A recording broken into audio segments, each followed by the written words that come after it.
Hello everyone, I'm Anshul Khanna and I teach at Sri Chaitanya Vijayawada Goshala. Today we will be doing the session on work power energy. No matter which topic in the world of physics you are studying, whether it's electrostatic, whether SHM waves or whether nuclear, in every particular chapter you will find concept of work power energy, and from that chapter the concepts of work power energy are the most asked out one. So that's why this chapter is really important. As a matter of fact, from this chapter itself 1 to 2 question comes every year. So now we will quickly start revising the whole chapter, taking care of all key concepts. So without wasting time, let's get started. First thing, work. As in the world of physics, we define everything in the differential format. We define dW equals to F dot ds. But what is the meaning of dW equals to F dot ds? We get the work done from the dot product of force and displacement. What is F here? F is the force whose work we wish to write. What is ds? ds is the infinitely small displacement of the point of application of force. I am again repeating, ds is the infinitely small displacement on the point of application of force.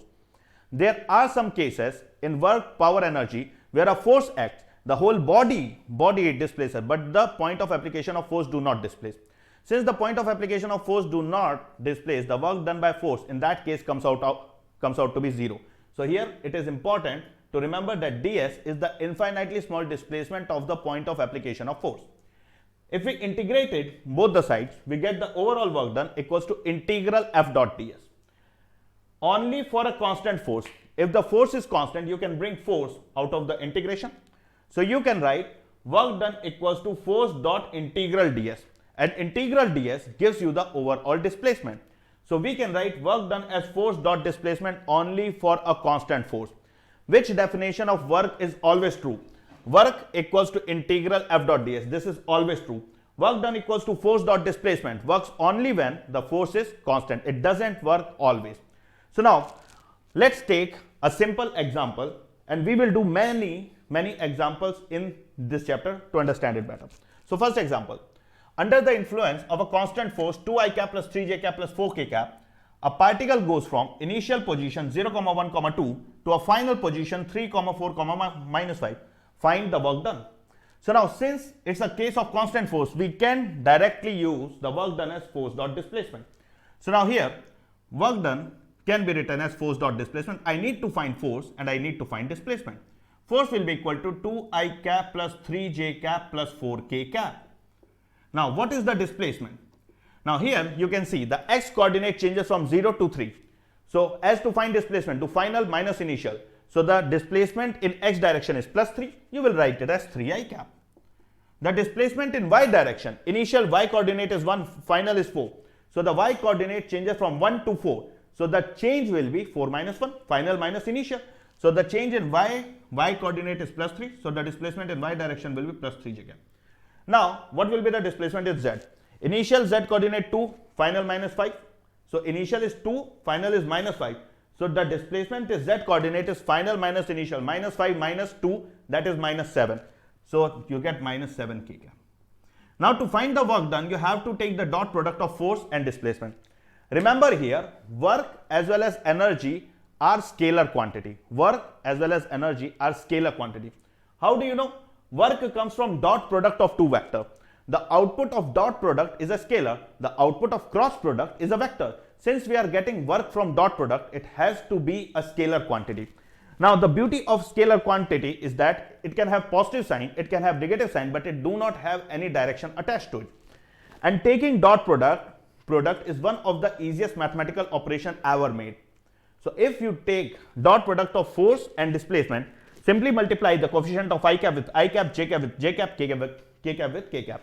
So on multiplying the coefficient of I cap, you get 2 into 3, 6, 3 into 3, 9, 4 into minus 7, minus 20. So now what do you get? 9 plus 6, 15, 15 minus 28, that comes out to be minus 13. Can the work done be negative? Yes. Can the work done be positive? Yes. But the work can't have direction. Remember that a scalar might be positive or negative, but it can't have direction. Sometimes students think that scalar quantity can't be negative. That's a very wrong argument. Charge is a scalar quantity. It can be positive as well as it can be negative. Charge can't have a direction. So scalar quantity can be negative, Let's keep learning. So let's do some question quickly. A force F equals to 2x square moves a particle from x equals to 1 to x equals to 3. You have to find the work done. So very simple solution. The force moves. This force is not at all constant. Since the force is not at all constant, you can't use force dot displacement. So what to do here? We will use the basic definition, work done equals to integral F dot dx. Since the force is in x direction as well as displacement is in x direction, we can simply multiply them as force as 2x square multiplied by dx, integrate from 1 to 3 to get the overall work done. So here you get 2x square dx integral. The integral of x square dx comes out to be x cube by 3. So you get 2x cube by 3, lower limit 1, upper limit 3. Always substitute upper limit minus lower limit. So you get 2 by 3 times 3 cube minus 1 cube. 3 cube is 27, 1 cube is 1. So 27 minus 1, that becomes 26. So what is the purpose of taking up this example? The purpose of taking up this example is simple. Work done equals to force dot displacement only for a constant force.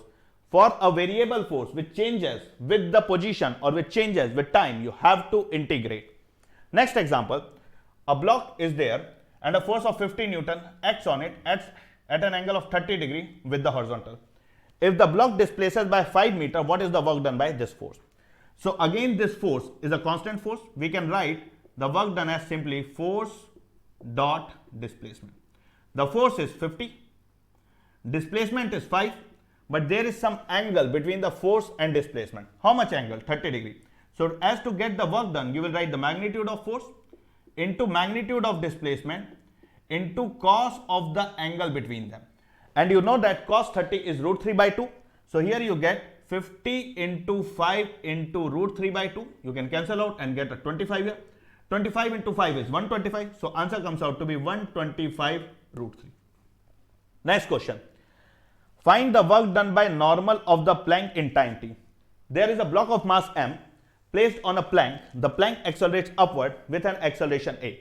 You have to determine what will be the work done by normal of the plank acting on the block in time t.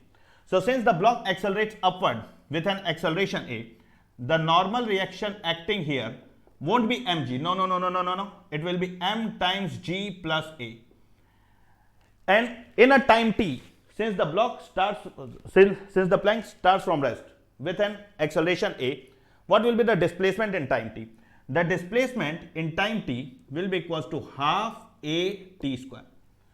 So if the plank starts from rest and start going up with an acceleration a, then the work done by normal applied by plank on the block in a time t will be simply equals to force into displacement. How dare you do directly force into displacement? Because force and displacement are in same direction. So cos of the angle between them becomes 1. So you simply get m times g plus a, force into displacement, half a t square, because the angle between force and displacement is 0. Now we will learn work done by different type of forces in different cases. First of all, we will start with work done by gravity. Here I will like to explain explicitly that when I am saying work done by gravity, we are near the surface of Earth. So we will treat Earth as flat surface, as well as we are not going at a great height, so that we should not consider any variation of g because of height or depth. So now here, first thing, work done by gravity. Now for a body of, let's say, mass m going from initial point A to a final point B, no matter what is the path taken, if we are near the surface of Earth, the force of gravity can be assumed to be constant, downward mg.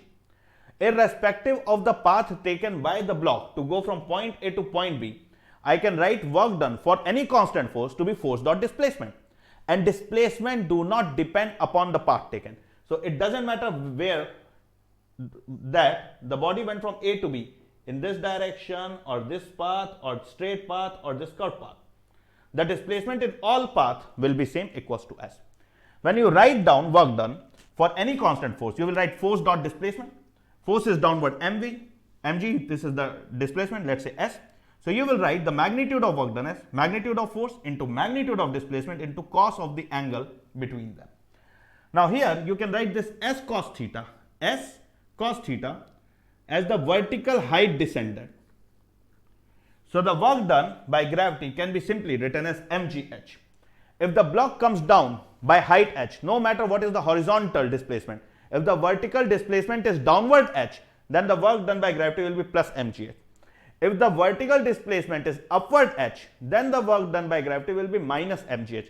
It does not depend upon what is the path taken. So let's take an example. There is a bob connected with string. You have given bob some horizontal velocity. Now the bob starts rising.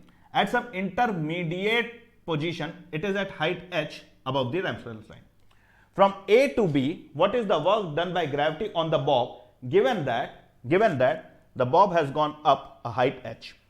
So mass of bob is m, it has gone up a height h irrespective of what is the path taken. The work done by gravity can be directly written as to be minus mgh. So you can think that minus, because it does not come down, it goes up, and only this height matters. The horizontal displacement do not matter. Similarly, if there is an inclined plane and a block slides down from the top of inclined plane to the base, to the point B, irrespective of what is the inclination, what is the friction, what is the normal, it doesn't matter. The work done by gravity from point A to point B, the work done by gravity from point A to point B will be equals to mgh. If there will be friction, friction will also do some work. What will happen because of it, we don't care right now. The work done by gravity will be simply equals to force of gravity multiplied by displacement in vertical direction. If it is vertically downward, the work done by gravity is positive. If it is upward, the work done by gravity is negative. The horizontal displacement does not matter when we write the work done by gravity. So now, work done by radial force. What is the meaning of radial force? When a particle moves in a circle, the force acting towards the center or along the radial direction is called radial force. So for any particle moving in circle, let's say this might be a stone revolving in circle because it is connected through a string, or it might be moon revolving around the earth and gravitational forces acting on it. Now, if the particle moves in circle, it will always have velocity in the tangential direction irrespective of position. When the particle will be here, the velocity will be tangential and the force radial will be towards center. In an infinitely small frame of time, the infinitely small displacement ds will be perpendicular to the instantaneous force acting. Since the force and instantaneous displacement will always be perpendicular if we are talking about radial force, that's why the infinitely small work done by radial force has to be 0. We know that dw equals to f dot ds. If the angle between force and displacement will be 90, their dot product will be 0. So if a particle moves in a circle and you have to write the work done by radial force, that will always be 0. Reason being, the instantaneous displacement and the force are perpendicular to each other. So just remember that work done by radial forces is 0. Repeating the reason one more time, because the instantaneous displacement is along the tangent and the force is towards the center. So the force and instantaneous displacement are perpendicular. That's why the work done by radial forces is 0. Next thing, work done by friction. Let's say we have a table and there is a block placed on it. Initially the block is at A, then it is moved. So there is a horizontal table. We are looking from top view and there is a block of mass m placed on it. The block is first moved from A to B, then from B to C, then from C to D, and then back again from D to A. So this block completes a rectangular loop. Question is, what is the work done by friction in the entire process? What is the work done by friction in the entire cycle? From A to B to C to D and back to A, what is the work done by friction in the entire process? So now, many a time students give me the answer to be 0, and it is wrong. Reason being, they say that, sir, see, the overall displacement is 0. Overall displacement is 0. So the work done has to be 0. You can say this for a constant force. Here, maybe the magnitude of force is constant, but direction keeps on changing.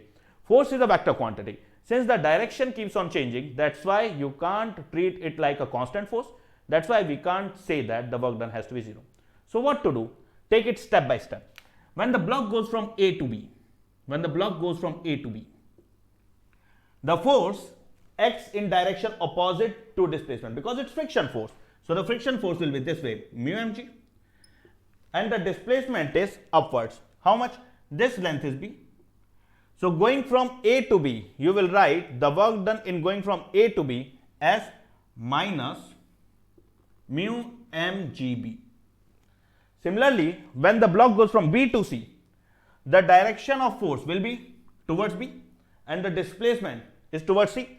So the work done from B to C will be minus mu mg force, mu mg, displacement L, angle between them 180, cos 180 is minus 1, minus mu mgl. When the block goes from C to D, again the work done is minus mu mgb, and when the block goes from D to A, the work done is minus mu mgl. You can write that the overall work done by friction is minus mu mg into 2L plus 2B.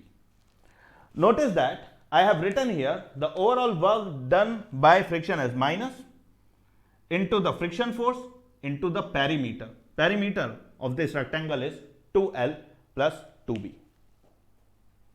Now let's do work done by spring. Work done by spring, not on spring, work done by spring.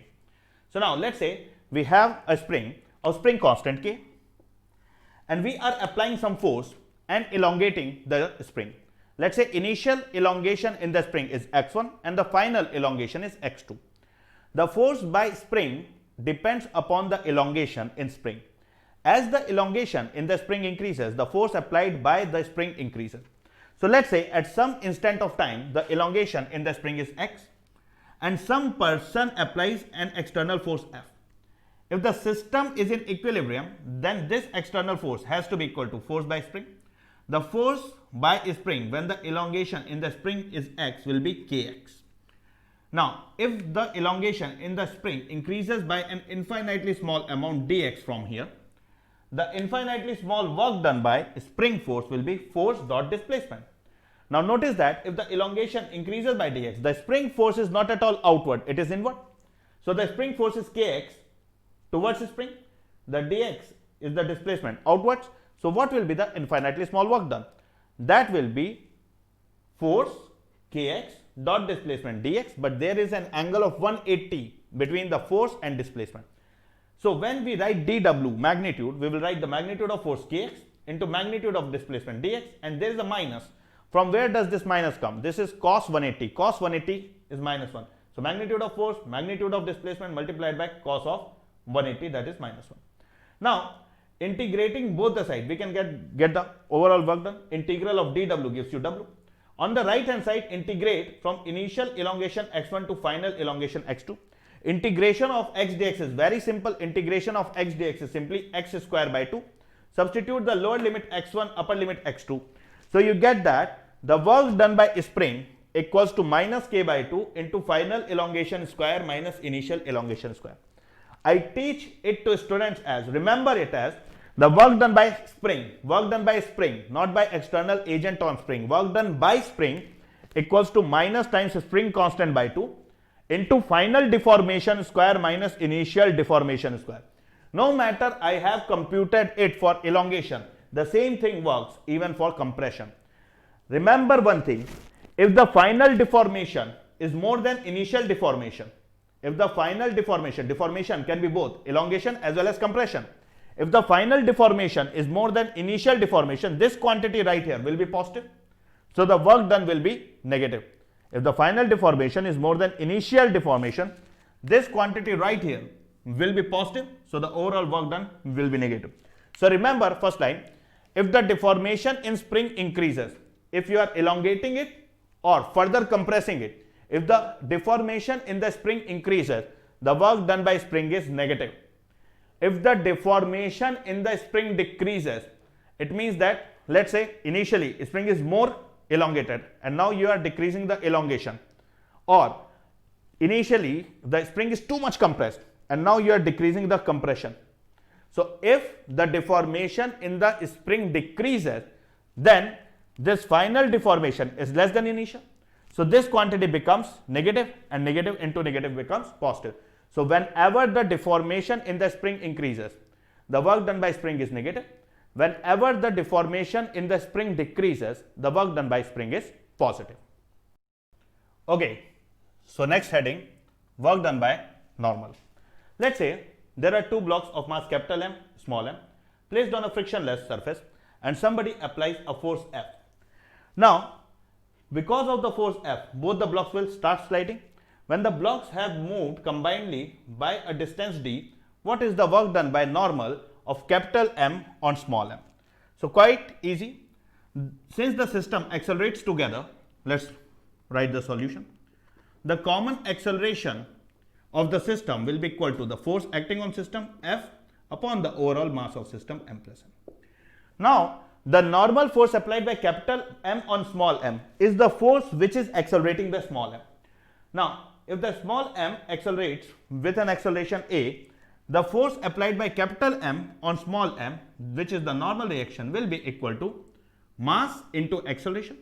Mass is small m, acceleration is F upon capital M plus small m. So the work done by force applied by capital M on small m, which is nothing but a force of normal, that work done will be force times displacement. Here I am going to directly multiply them because the force applied by capital M on small m and the displacement are in same direction. So cos 0 becomes 1, that's why multiplying them straight. So you get small m into F by capital M plus small m into the displacement d. This will be the work done directly. Next question. There is a hill or a slope and there is a child of mass m which slides down this fixed surface. When the child slides down this fixed surface, what is the work done by normal on this child? For any instantaneous position of child, let's say at some instant at random the child is here. The force of normal acting on the child will be in direction of normal. And the instantaneous displacement of child will be in the tangential direction. Since the instantaneous force and displacement are perpendicular, when the child slides down on this slopey surface, the work done by normal on the child has to be 0. Why? Because for any goddamn position of child, the instantaneous force and instantaneous displacement are perpendicular. Since they are perpendicular, when you take the dot product, you get a big 0. So that's why the whole work done by normal from this position till the final position when a child moves on a fixed surface comes out to be 0. As a matter of fact, you can keep this concept in mind. The work done by normal applied by a fixed surface, the work done by normal applied by a fixed surface is 0. No matter how much I dance on floor, the ground apply normal force on my foot. The work done by that normal on my foot will be 0. So the work done by normal applied by a fixed surface do not do any work. So work energy theorem. Work energy theorem tells us that work done by all the forces is equals to change in kinetic energy. We can apply work energy theorem for a single particle as well as for a system of particles. If we apply work energy theorem on a single particle, for a single particle we do not consider any type of internal forces. So on a single particle, the type of forces acting must be external forces. We say that work done by all the forces acting on the particle equals to change in kinetic energy of the particles. For a single particle, the forces have to be external. But work energy theorem works even for a system of particles. But when we apply work energy theorem on system of particles, we have to be cautious that we take all work into consideration, work done by all the forces. Now for system of particle there can be multiple type of forces. There can be external forces, there can be internal forces, there can be internal conservative forces, there can be internal non-conservative forces. What are conservative forces, what are non-conservative forces? That is my next stop. But remember that work energy theorem works even for a system of particles, given that you consider all the forces acting on it, all forces, internal, external, every type of force, you consider it and write the work because of them individually. Work done by all the forces has to be equals to change in kinetic energy. So let's do a simple example. There is a block of mass m released from a height h above sand, and this block penetrates a depth d into the sand. Your mission is to find what is the average resistive force applied by sand. So initially it is at height h, finally it is at depth d inside sand. You have to find average resistive force applied by sand. Now this question can be very easily solved using the work energy theorem. Initial kinetic energy of this block is 0, it is at rest. Final kinetic energy of this block is also 0 because it is again at rest. But from here till this point, there are two forces acting on this block. A force of gravity that pulls it down, and once inside sand, the sand applies a force upward, a resistive force upward. Work done by all the forces equals to change in kinetic energy. From here till here, work done by gravity plus work done by force of sand has to be equals to change in kinetic energy. The final kinetic energy of block is 0, the initial kinetic energy of block is 0, so the change in kinetic energy of block has to be 0. Now the work done by gravity from initial point to final point will be mgh plus d. So should I write positive? Should I write negative? Since the block comes down, the work done by gravity has to be taken as positive. The work done by drag force, force of sand, let's say on penetrating, the sand applies an upward force F. The force by sand is upward, and inside sand the displacement is downward d. So you will write the work done by force of sand is negative, and that is minus Fd, because the force and displacement are antiparallel and they have to be equal to 0. So you can rewrite it as Fd equals to mgh plus d. So the force comes out to be simply mg into h plus d by d. So you don't have to apply work energy theorem in bits and pieces. You can directly apply it from initial point to the final point. So let's do few examples based on work energy theorem. The first example, there is an inclined plane over which we have a block of mass m. The block is released from a height h. The surface between incline and block is frictionless. Once the block reaches the ground, there is a friction coefficient mu. Question is how much distance d the block will travel on the horizontal part before coming to rest. So this question can be done directly from work energy theorem. Initial kinetic energy 0, final kinetic energy 0. When the block goes from initial position till the final position, three forces act on the block: the force of gravity, the force of normal, and the force of friction. So now from here till here, you can say that work done by gravity plus work done by normal plus work done by friction has to be equals to change in kinetic energy. From initial point till final point, what is the work done by gravity? The block comes down by a vertical height h. So the work done by gravity will be simply mgh. The work done by normal has to be 0. How do you know? I just now said a statement. If one surface is fixed, the work done by normal has to be 0. Why? Because the instantaneous displacement and the force will be perpendicular. So the work done by normal is 0. Friction exists only in this region. And as the block strides forward, the friction force has to be backward. How much? Mu mg, and the displacement is d. So the work done by friction will be minus mu mgd. So the work done by all the forces, gravity, normal, friction, has to be equal to change in kinetic energy. Now what is the change in kinetic energy? The final kinetic energy is 0, the initial kinetic energy is 0, so the change in kinetic energy is also 0. So the horizontal distance moved simply comes out to be mgh by mu mg. Now you can cancel out m and m, that comes out to be simply h by mu. The next example, there is a block of mass m projected with a speed v. There is a spring of spring constant k connected with a fixed wall.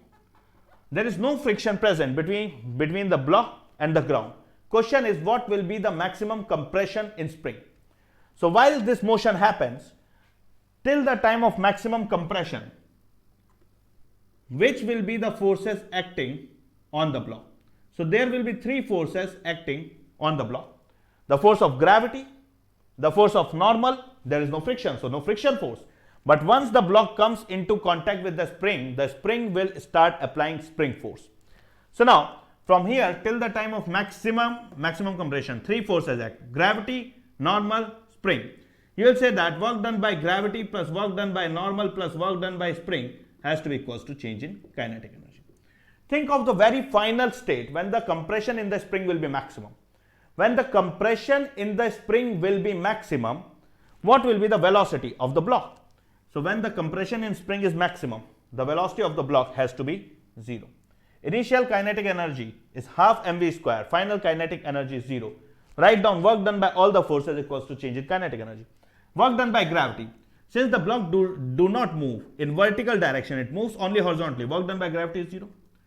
The work done by normal of any fixed surface is always 0. So since the ground is fixed, the work done by normal is 0. Or you can think that the force of normal and displacement are perpendicular. Since the force and displacement are perpendicular, the work done by normal has to be 0.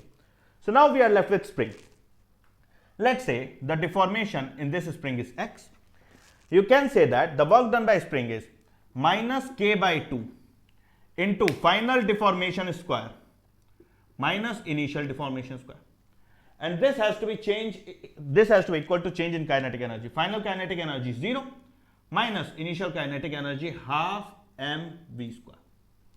So here kids, you get what? Minus kx square by 2 equals to minus half mv square. You can cancel out this minus and minus half. So you can simply get that the maximum compression in spring x comes out to be under root of mv square by k. Such a simple thing. Next question. There is a spring constant k placed above a fixed surface.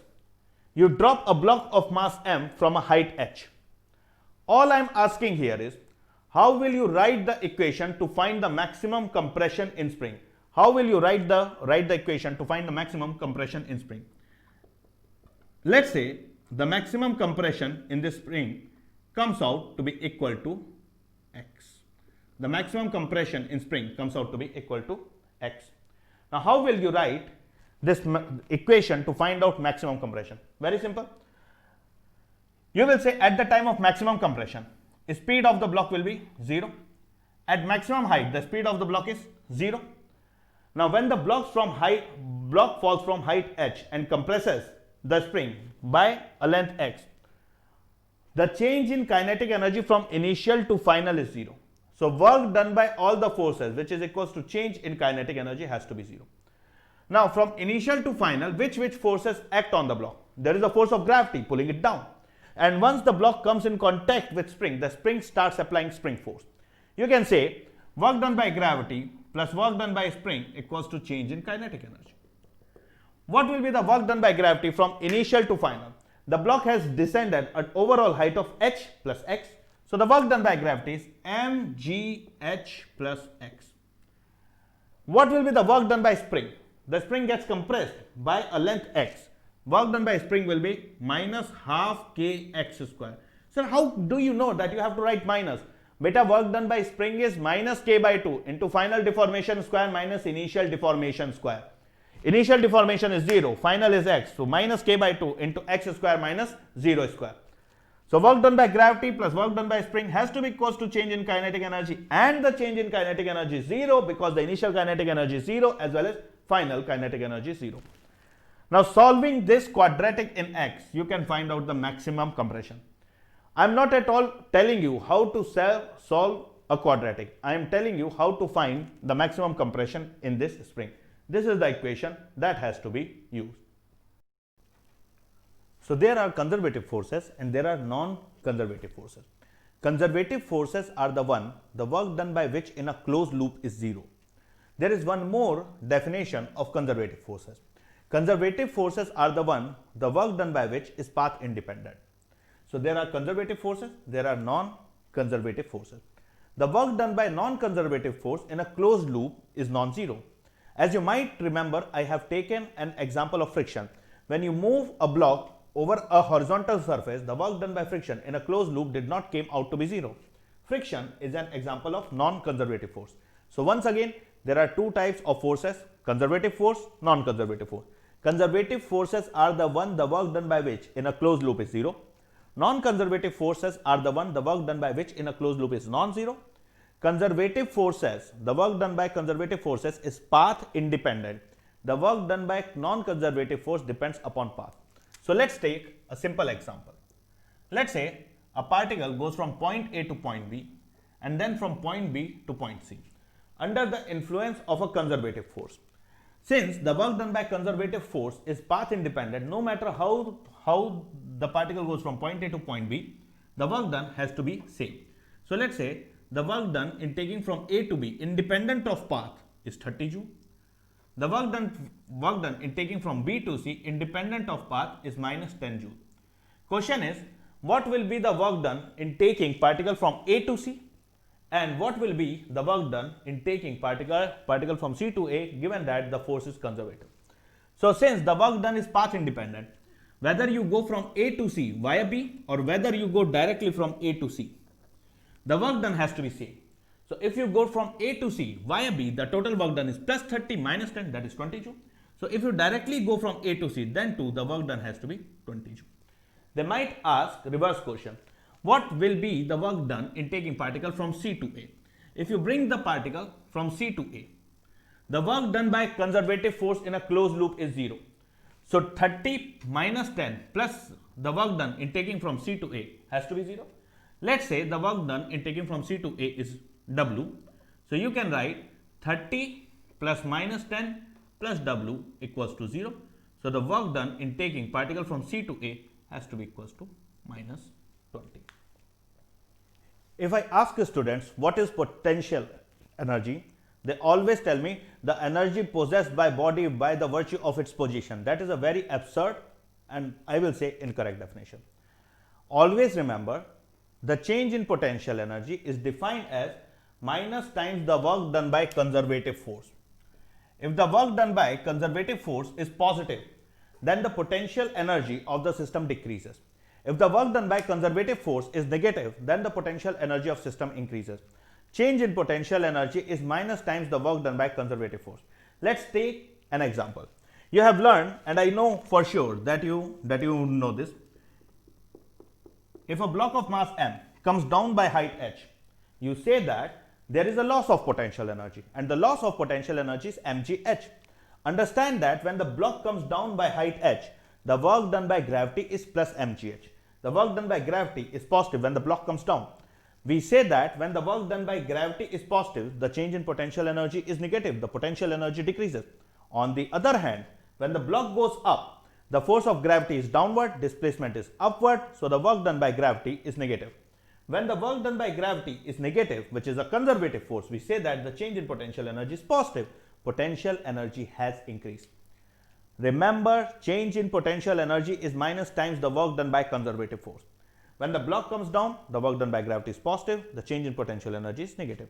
When the block goes up, the work done by gravity is negative, the change in potential energy is positive. Similarly, we define even the potential energy of spring. You might remember that the work done by spring is minus k by 2 into final deformation minus initial deformation. So what is the change in spring potential energy? When the deformation in the spring changes from initial deformation xi to final deformation xf, the change in potential energy stored inside the spring is given by k by 2 into xf square minus xi square. Notice that this is nothing but I have removed the minus from the work done, because the change in potential energy is minus times the work done by conservative force. I have said even one more thing. When the deformation in the spring increases, the work done by spring is negative. If the work done by spring is negative, the change in potential energy has to be positive. So the more you deform a spring, the more is the potential energy stored inside spring. So you stretch it more, even more, the work done by spring becomes more and more negative, and the stored potential energy keeps on increasing. When the deformation in the spring decreases, let's say from a more stressed state, it comes to a natural length, then the work done by spring is positive and the change in potential energy is negative. So a more deformed spring always have got more potential energy stored than a less deformed spring, and that is quite obvious. So now, relationship between force and potential energy. The conservative force acting in x direction is given by minus del u by del x. The conservative force acting in y direction given by minus del u by del y. The conservative force acting in z direction is given by minus del u by del x. Here you can see the partial differential operator. When you partially differentiate a function with respect to x, apart from x, you treat all the other variables as constant. So if you are partially differentiating the potential energy function with respect to x, you will treat y and z as constant. If you partially differentiate the potential energy function with respect to y, you are treating x and z as constant and so on. So now here, a simple question for practice. The potential energy of a particle in a region of space is given by x square plus 2xy plus 3y square z, where x, y, z are the coordinates of particle. So when the coordinates are x, y, z, the potential energy is given by this expression. You have to find the force acting on the particle when the coordinates are x, y, z. So very simple. We will write that the conservative force acting in x direction will be equal to minus del u by del x. So we have to differentiate the whole function with respect to x. When we are differentiating the function with respect to x, we will treat y and z as constant. So on differentiating x square, you get 2x. On differentiating 2xy, apart from x, you have to treat everything else as constant. So this 2 will be treated as a constant, as well as y will be treated as a constant. So since both are constant, you can take both of them out of the differentiation. So you get 2y times differentiation of x, that is 1, plus differentiation of 3y square z. 3y and z all will be treated as constant, and the differentiation of constant is 0. So this is your force in x direction. Similarly, you can find the force in y direction. The conservative force acting in y direction equals to minus del u by del y. So this time we will differentiate this function with respect to y.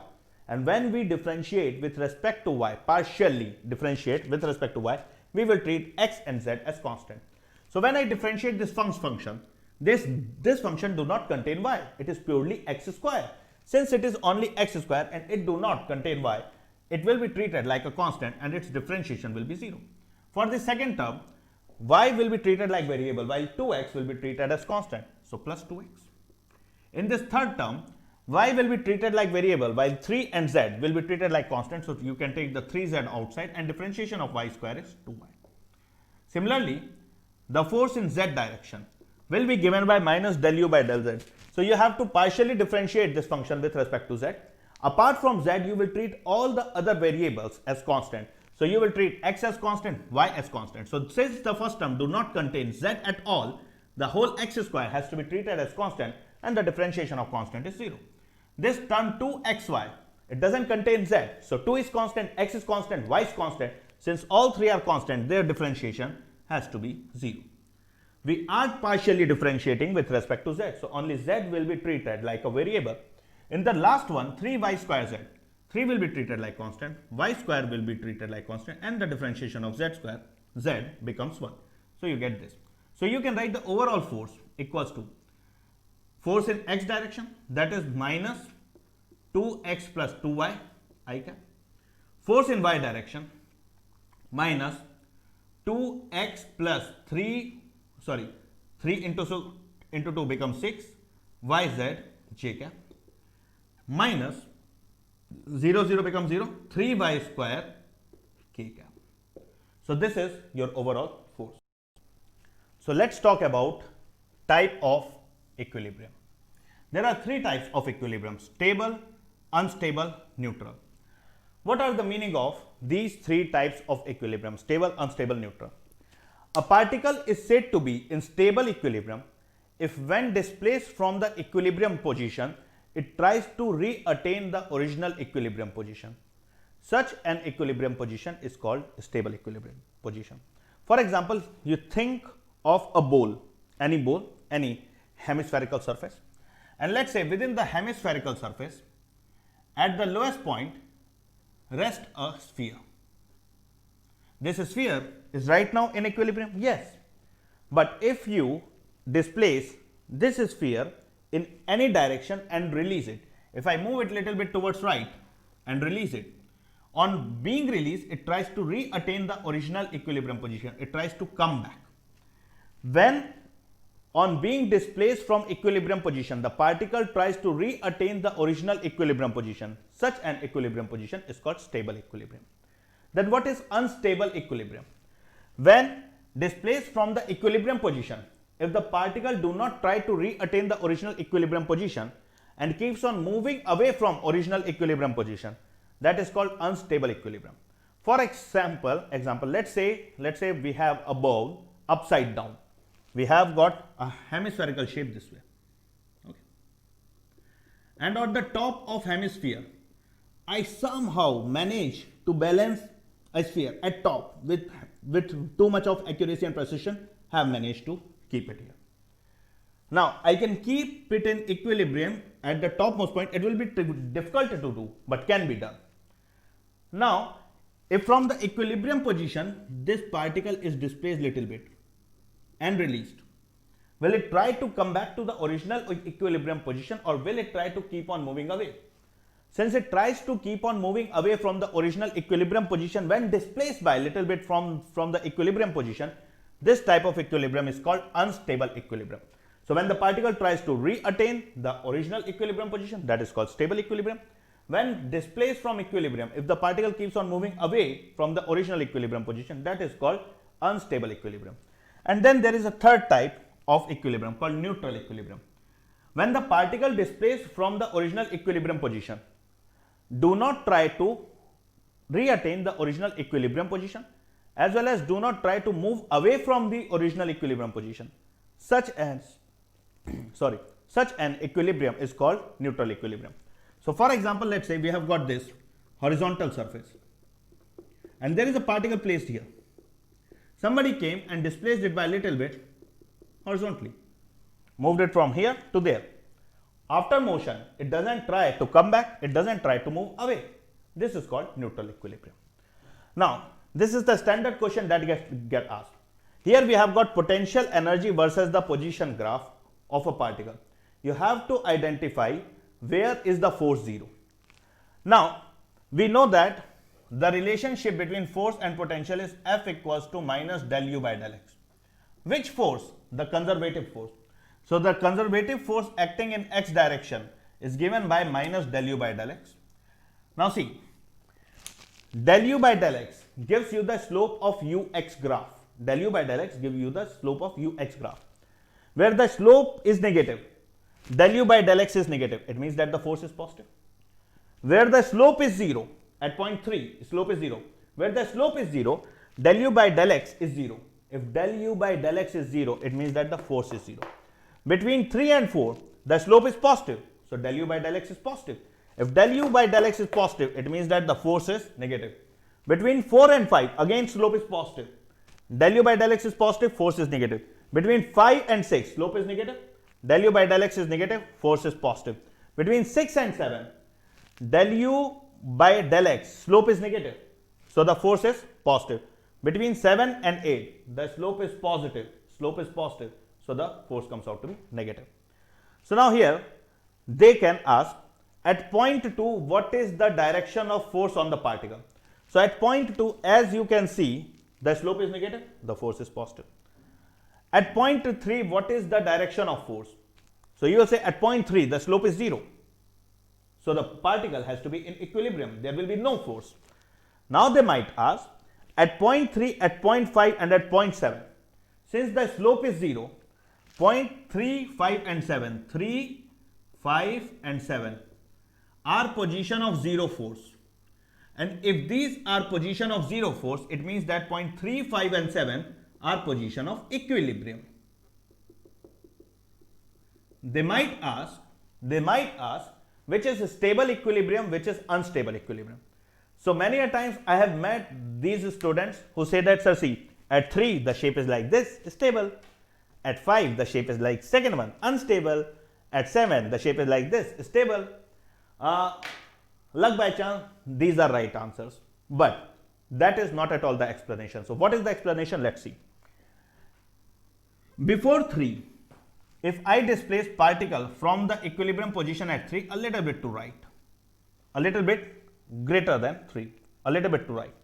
When we move the particle little bit towards positive x from 3, the slope is positive, so the force is negative.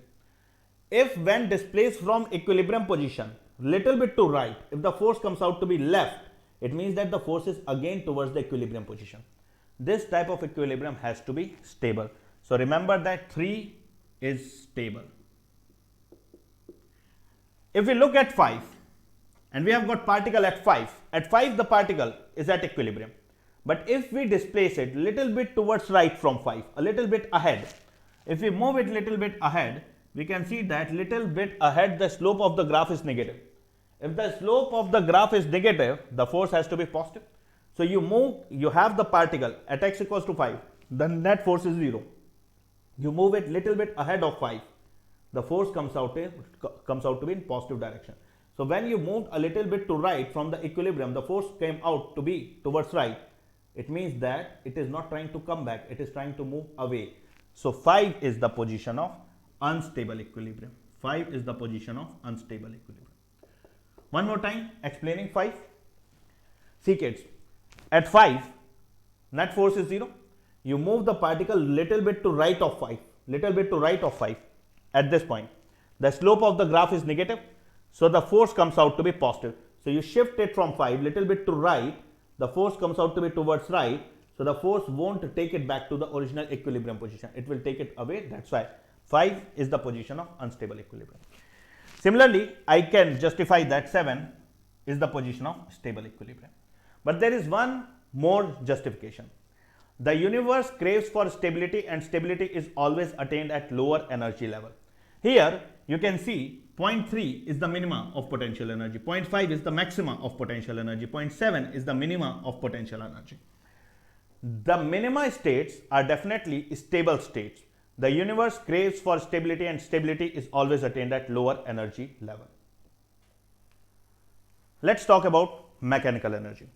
From the work energy theorem, on a system of particle, we can say that work done by all the forces equals to change in kinetic energy. Work done by all the forces equal to change in kinetic energy. Now, which type of forces can be acting on a system of particle? We have categorized these forces into 3 types. 1, the force by external agents. Second, the internal forces, but we have divided internal forces further into 2 types: internal conservative forces, internal non-conservative forces. So we can say that the work done by external force plus work done by internal conservative force plus work done by internal non-conservative force, work done by all the forces equals to change in kinetic energy of system of particle. Now I can bring this term, work done by internal conservative, to right hand side. So I can write work done by external agent plus work done by internal conservative equals to change in kinetic energy minus the work done by internal non-conservative. Now in the special case where there is no non-conservative internal force acting on the system of particle, in the special case when there is no internal non-conservative force acting on the system of particle, you can write the work done by external agent equals to change in kinetic energy minus times the work done by conservative force, and the work done by conservative force is nothing but minus times the work done by conservative force is nothing but change in potential energy. So you can write that the work done by external forces equals to change in kinetic energy plus change in potential energy, given that there is no internal non-conservative force acting. Then we combine these 2 terms, kinetic energy and potential energy, and call it the mechanical energy of system. So we say that work done by external agent equals to change in mechanical energy of system. When can we write this? We can write this on a condition. Work done by external agent equals to change in mechanical energy of system given no internal non-conservative force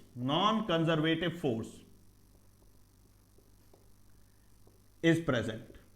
No internal non-conservative force is present. Now there is a law called principle of conservation of mechanical energy. Mechanical energy being conserved, it means that the mechanical energy of the system do not change.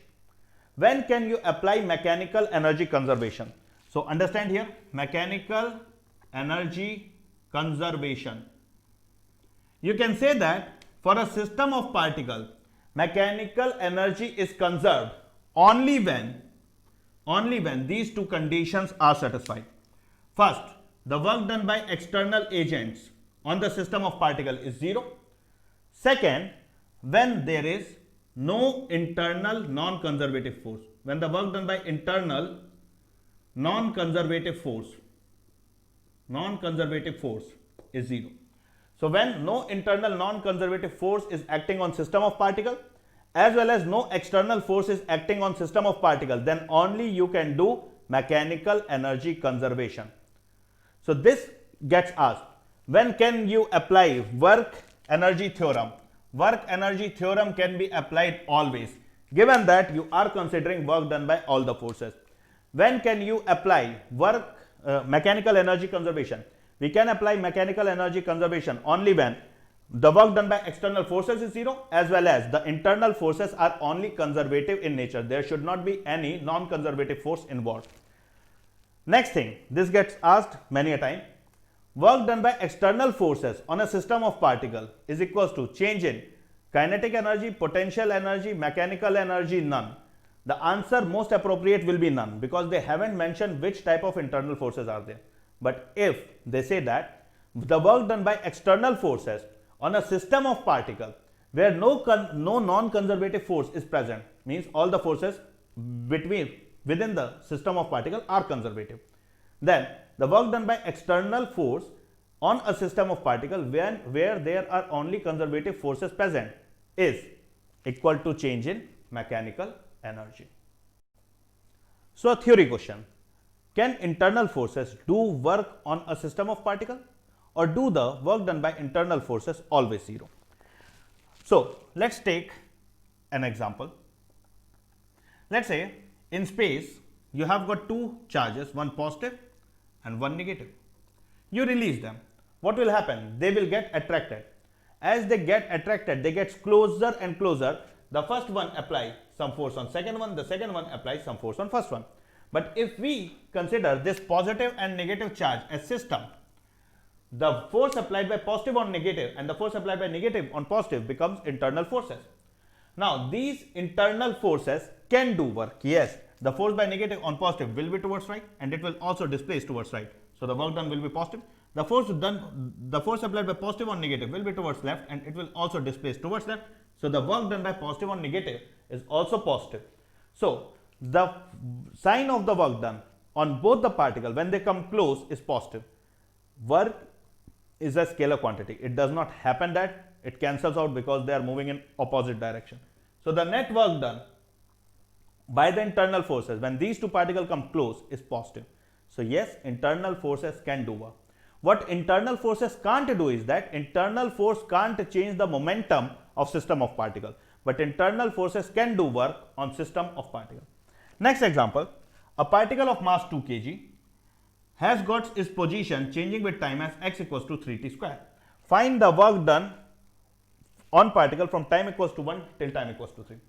Now when students get this question, they start differentiating x1s with respect to time, they get velocity, differentiated again, they get acceleration multiplied with mass, you get force, then multiply with dx and then integrate it, you will get the whole work done. But what I recommend is use the work energy theorem. You know that work done by all the forces equals to change in kinetic energy. If under the influence of forces the particle has got its position changing as x equals to 3t square, you can find out the initial speed and final speed. Finding out the initial speed and final speed, you can find the initial kinetic energy and final kinetic energy, and work done by all the forces equals to change in kinetic energy. So if x equals to 3t square, differentiating, you will get solution v equals to 60. Differentiation of t square is 2t, 2 into 3 gives you 6. So v equals to 60. Using this v equals to 60, you can find the speed at time equals to 1 and at time equals to 3. So at time equals to 1, speed will be, at time equals to 1, speed will be 6 into 1, that is 6. At time equals to 3, the speed will be 6 into 3, 80. Using this 18 and 6, you know the final speed, you know the initial speed. So you know the final kinetic energy and you know the initial kinetic energy. So work done has to be final kinetic energy half into mass 2 into 18 square minus initial kinetic energy half into 2 into 6 square. So what are we trying to learn here? If they ever ask you work done, in some case, always try to think it once as, can I find the change in kinetic energy? Because if I get to know the change in kinetic energy, that has to be equal to work done. Similarly, for this example, for a particle of mass 5 kg, the velocity changes with position as v equals to 4x square plus 2x plus 3. Find the work done from x equals to 0 to x equals to 1. So find out the speed at x equals to 0. Substitute it. So at x equals to 0, speed equals to how much? 0 plus 0 plus 3. 3. Speed at x equals to 1 will be how much? 4 plus 2 plus 3. Substitute x equals to 1. So 4 plus 2, 6. 6 plus 3, 9. So now, using the final speed, you can find the final kinetic energy. Using the initial speed, you can find the initial kinetic energy. The work done has to be nothing but change in kinetic energy. That is final kinetic energy minus initial kinetic energy. Final kinetic energy will be half into 5 into 9 square. Minus initial kinetic energy half into 5 into initial speed whole square, 3 square. And their difference gives you the work done. So last heading, power. Power is defined as the rate of doing work. Power is defined as the rate of doing work. Power equals to dW by dt. Looking at this expression, you can say that the slope of work time graph gives you power. The slope of work time graph gives you power. And the area under power time graph gives you the total work done. And the total work done can also be written as the change in kinetic energy. So the area under power time graph gives you the total work done. It also gives you the change in kinetic energy. This is for instantaneous power. Instantaneous power equals to dW by dt. The average power is written as the total work done by total time taken. If I take a block of mass m, takes it up through a height h in a time t, the work done by me is mgh and the time taken is t. So the average power delivered is mgh by t. As simple as that. Now, you can always write dW as f dot ds. So, you can write power as f dot ds by dt, and this dt can be thought to be under this ds, so f dot ds by dt. So, you can write power also as force dot velocity. You can use work done equals to force dot displacement only when the force is constant, but you can use power dot velocity at any instant even for a variable force. You can use power equals to force dot velocity at any instant even for a variable force. So now a question, a constant force F starts to act on a mass m at time equals to 0. Find the power delivered by force at any time t. So let's say there is a horizontal surface and there is a block of mass m placed on it. At time equals to 0, a force F starts to act on it. You have to tell what will be the power delivered by this force at any time t. So since the force Fx, the acceleration will be equals to F by m. The velocity at any time t has to be equals to acceleration into t. Why? Because the initial velocity is 0. So the velocity at any time t will be F by m into t. So the power delivered has to be equals to force times velocity. So that is F into F by m into 2 t. That becomes F square by m into t. Such simple question comes from power. So the last 3 example in work power energy. If the position of particle is proportional to time raised to power of 5, then the power is proportional to t raised to power of n. What is n? So now here, solution. The position is proportional to time raised to power of 5. Differentiating once, velocity will be proportional to time raised to power of 4. Differentiating again, acceleration will be proportional to time raised to power of 3. Since the acceleration is proportional to time raised to power of 3, we know that force equals to mass times acceleration. So force also have to be proportional to time raised to power of 3. Now see kids, velocity is proportional to time raised to power of 4, force proportional to time raised to power of 3. We know that power delivered has to be multiplication of force and velocity, actually dot product, but in these type of questions, since they don't mention, we take unidirectional process. So force and velocity multiplication, you get that power has to be proportional to t raised to power of 7. So n has to be nothing but 7. These type of simple question gets asked.